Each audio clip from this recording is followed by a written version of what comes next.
Student, this is our next topic, rate law and rate expression. Okay, तो previous video में मैंने आपको बताया था law of mass action. Okay, तो लॉ ऑफ मास एक्शन में मैंने आपको पढ़ाया था कि rate of reaction is directly proportional to the molar concentration of the reacting species and rate to the power of their stoichiometric coefficient. Okay, तो ये चीज मैंने आपको बताई थी और साथ में मैंने ये भी बताए थे कि ऐसा जरूरी नहीं है कि जो हमारा रेट है, रिएक्शन की जो रेट है वो किसी रिएक्शन के स्टोइकियोमेट्रिक कोफिशिएंट पर ही डिपेंड करे. हो सकता है डिपेंड करे या हो सकता है ना करे. तो उसी के बाद मैंने आपको बताया था कि हम इस चीज को समझेंगे अपने नए लॉ से, वो होगा हमारा रेट लॉ. ओके, तो इस लॉ को समझने के लिए हम वापस एक रिएक्शन को कंसीडर करते हैं. ठीक है, तो हम एक रिएक्शन कंसीडर करते हैं. तो जो रिएक्शन मैं कंसीडर कर रही हूं, सपोज हमारा है 2A plus B gives out product. Okay, हमारे पास स्टोइकियोमेट्रिक कोफिशिएंट रिएक्टेंट A का है 2 और रिएक्टेंट B का है 1. जब कुछ नहीं होता तो 1 होता है, ये आप जानते हो, है ना. तो इस लॉ में हम रेट, तो ये जो लॉ हम पढ़ने जा रहे हैं बेटा, इस लॉ को हम पढ़ेंगे एक्सपेरिमेंटली मेजर करेंगे. ठीक है, इससे पहले जो लॉ हमने लॉ ऑफ मास एक्शन पढ़ा था उसको हमने थ्योरेटिकली मेजर किया था. इसको हम एक्सपेरिमेंटली मेजर करेंगे with respect to A and with respect to B. Okay, तो चलिए हम एक्सपेरिमेंटली में, अब मैं यहाँ पर एक्सपेरिमेंट तो कर नहीं सकती, तो एक्सपेरिमेंट को सपोज करके हमें इसे पढ़ना होगा. ठीक है, तो मैं कोई एक एक्सपेरिमेंट सपोज करती हूँ और सपोज करती हूँ कि उस एक्सपेरिमेंट में जब हमने ए की कॉन्सेंट्रेशन को डबल कर दिया. ठीक है, क्या कर दिया, ए की कॉन्सेंट्रेशन को डबल कर दिया है, तो जो हमारा रेट ऑफ रिएक्शन है वो भी क्या हो गया है, डबल हो गया है. चलिए, ऐसा मैंने एक एक्सपेरिमेंट सपोज कर लिया है. ठीक है, फिर उसके बाद मैंने क्या किया है कि, तो इसके केस में हम देखें तो क्या होने वाला है. तो इसके केस में होगा ROR directly proportional A to the power 1. इसको हमने डबल किया तो ये भी क्या हो गया, डबल हो गया. ठीक है, इसके बाद हम करते हैं, सपोज करते हैं कि हमारे पास कोई रिएक्टेंट B था, ये वाला B, जब इसकी कॉन्सेंट्रेशन को हमने डबल किया. ठीक है, इसकी कॉन्सेंट्रेशन को हमने क्या कर दिया, डबल कर दिया. ठीक है, तो हम देख रहे हैं कि जो हमारी रेट ऑफ रिएक्शन है वो क्या हो गई है, 4 टाइम हो गई है. ठीक है, तो रेट ऑफ रिएक्शन हमारी 4 टाइम हो गई है. तो इस रिएक्शन के लिए अगर हम ROR निकालें, रेट ऑफ रिएक्शन फाइंड कर लें, तो क्या आने वाला है, B टू द पावर 2. ठीक है भाई, इसको एक बार बढ़ाया तो ये डबल हुआ, इसको 2 बार बढ़ाया, इसको एक बार बढ़ाया तो ये कितना हो गया, 4 टाइम्स हो गया. ठीक है, तो अब हम देख रहे हैं इसके according overall rate of reaction हम देखें तो ROR हमारा क्या आने वाला है, A to the power 1 B to the power 2. ठीक है, तो ये हमारा ROR आ गया. ठीक है, रेट ऑफ रिएक्शन, और ये रेट ऑफ रिएक्शन किसके अकॉर्डिंग आई है, रेट लॉ के अकॉर्डिंग आई है. ठीक है बच्चों, तो बेटा ये देखिए आप अच्छी तरीके से इसमें कि ये हमने कैसे पढ़ा है. हमने सपोज कर लिया है कि हमने कोई एक एक्सपेरिमेंट किया है और उस एक्सपेरिमेंट के लिए हमने ये रिएक्शन को सपोज कर लिया है. ठीक है, और उस एक्सपेरिमेंट में जब हमने ए की कॉन्सेंट्रेशन को डबल किया तो रेट ऑफ रिएक्शन डबल हो गई, तो ये रिलेशनशिप हमें मिल गया.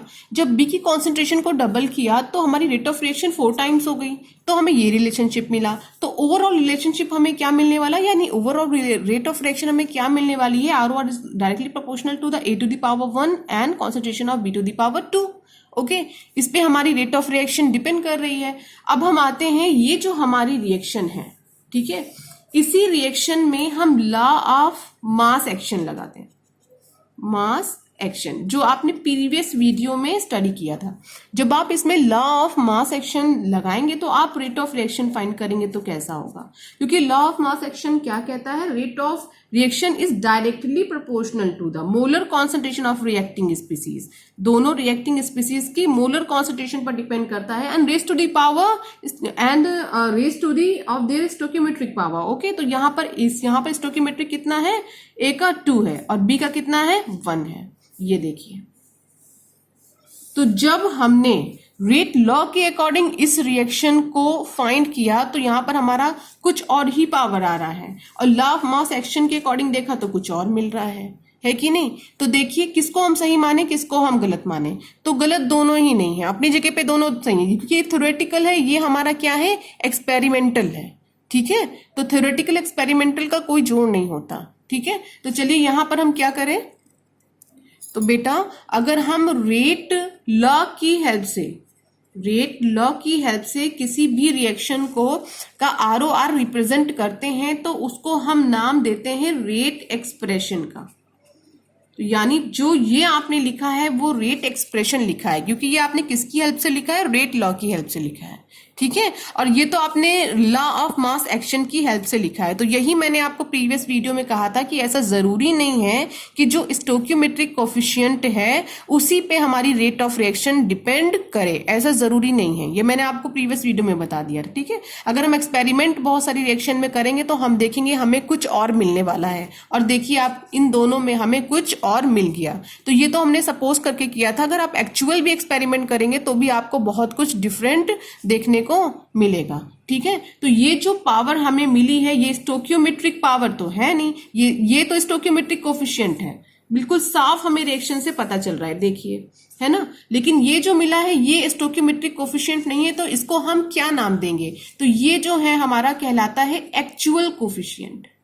ठीक है, क्या कहलाएगा, एक्चुअल कोफिशिएंट। तो आप ध्यान रखिएगा, आप जब अपनी बुक स्टडी करोगे तो जब स्टोक्योमेट्रिक कोफिशिएंट लिखा रहेगा तो समझ लेना कि वहां पे लॉ ऑफ मास एक्शन की बात हो रही है। अगर एक्चुअल कोफिशिएंट लिखा रहेगा तो समझ लीजिएगा कि वहां पर रेट एक्सप्रेशन की बात हो रही है, रेट लॉ की बात हो रही है। ठीक है, तो इतना क्लियर हो गया। तो अब हम चलते हैं आगे। तो अब हम इन एक्चुअल कोफिशिएंट के बारे में स्टडी करते हैं। ठीक है, तो सपोज करते हैं कि हमारी कोई रिएक्शन ए और बी है, फिर से हम एक रिएक्शन नहीं कंसीडर कर रहे हैं, और वो हमें मिलकर के क्या दे रही है, प्रोडक्ट दे रही है। ठीक है, तो ए बी हमें प्रोडक्ट दे रही है, और हम सपोज करते हैं कि जब हम इस पे रेट लॉ फॉलो कराते हैं, यानी हम जब इसका रेट एक्सप्रेशन लिखते हैं तो हमें रेट ऑफ रिएक्शन कुछ ऐसा मिलता है, rate expression a to the power x b to the power y। यहाँ पे कितने x ने मतलब हेल्प किया है रेट ऑफ रिएक्शन को बढ़ाने में, और कितने y ने हेल्प किया है रेट ऑफ रिएक्शन को बढ़ाने में, ये हमें पता नहीं है। तो ये x और y क्या है, क्वेश्चन तो ये राइज हो रहा है कि ये x और y क्या है। a तो आपको पता है ना, ये क्या है, a क्या है, मोलर कॉन्सेंट्रेशन है, मोलर कॉन्सेंट्रेशन ऑफ A इन मोल पर लीटर। ठीक है, वैसे ही हमारा b क्या है, मोलर कॉन्सेंट्रेशन ऑफ B इन मोल पर लीटर। ठीक है, तो ये हमारा क्लियर हो गया। अगर हमें ये नहीं पता है कि यहाँ पे क्या है, यहाँ पे क्या है, भाई यहाँ पर तो एक जनरलाइज हमने फॉर्म ले लिया था, सपोज कर लिया था, सपोज करो कि हमने यहाँ पे सपोज किया ही नहीं है, हमें पता ही नहीं है कि यहाँ पे क्या पावर आने वाली है, तो हमने ये मान लिया कि यहाँ पे सपोज करते हैं x आ रहा है, यहाँ पे y आ रहा है। ठीक है, तो आपसे कोई पूछ ले कि ये x और y क्या है, तो आप क्या जवाब दोगे, बेटा यहीं पर एक नए टर्म की एंट्री हो रही है, न्यू टर्म हम यहाँ पर लेने जा रहे हैं। वो न्यू टर्म है हमारा ऑर्डर ऑफ रिएक्शन। ठीक है, जिसको आपने बहुत सुना होगा, ऑर्डर ऑफ रिएक्शन आपने देखा होगा ना कि order of reaction bar bar chemical kinetics में आता है। तो ये टर्म जो है यहीं से आया है, ये एक्चुअल कोफिशिएंट से निकल करके टर्म आया है। ठीक है, कोई आपसे पूछ ले कि एक्चुअल कोफिशिएंट क्या होता है, तो वही तो हमारा क्या है, ऑर्डर ऑफ रिएक्शन है। तो ऑर्डर ऑफ रिएक्शन के लिए मैं डेफिनेशन लिख रही हूं, डेफिनेशन है the sum of the power of the reacting species that are involved in the rate law। ठीक है, तो जो ये ऑर्डर ऑफ रिएक्शन एक्चुअली हमारा क्या होता है, ये सम होता है हमारी रिएक्टिंग स्पीसीज की पावर का। जो हमारी रिएक्टिंग स्पीसीज है, ये ए है, बी है, इसकी जो पावर आ रही है एक्स और वाई, इसका सम होता है, that are involve in rate law. तो ये फॉलो किस में होता है, रेट लॉ, यानी रेट लॉ एक्सप्रेशन में इन्वॉल्व होता है। लॉ ऑफ मास एक्शन में ऑर्डर ऑफ रिएक्शन आप फाइंड नहीं कर सकते। ठीक है, तो हम देखें ऑर्डर ऑफ रिएक्शन क्या है। तो कॉन्सेप्ट में अगर हम जाएं तो ऑर्डर ऑफ रिएक्शन क्या कहता है कि ए के जितने actual mole rate of reaction को इफेक्ट कर रहे हैं, ठीक है, ए के जितने भी मोल रेट ऑफ रिएक्शन को इफेक्ट कर रहे हैं या फिर बी के कितने भी मोल रेट ऑफ रिएक्शन को इफेक्ट कर रहे हैं, इन दोनों को अगर हम ऐड कर दें तो वही ओवरऑल हमारा क्या कहलाता है, ऑर्डर ऑफ रिएक्शन। ओके, तो कोई आपसे पूछे कि ऑर्डर ऑफ रिएक्शन क्या होता है, तो the sum of the power of reacting species that are involve in the rate law.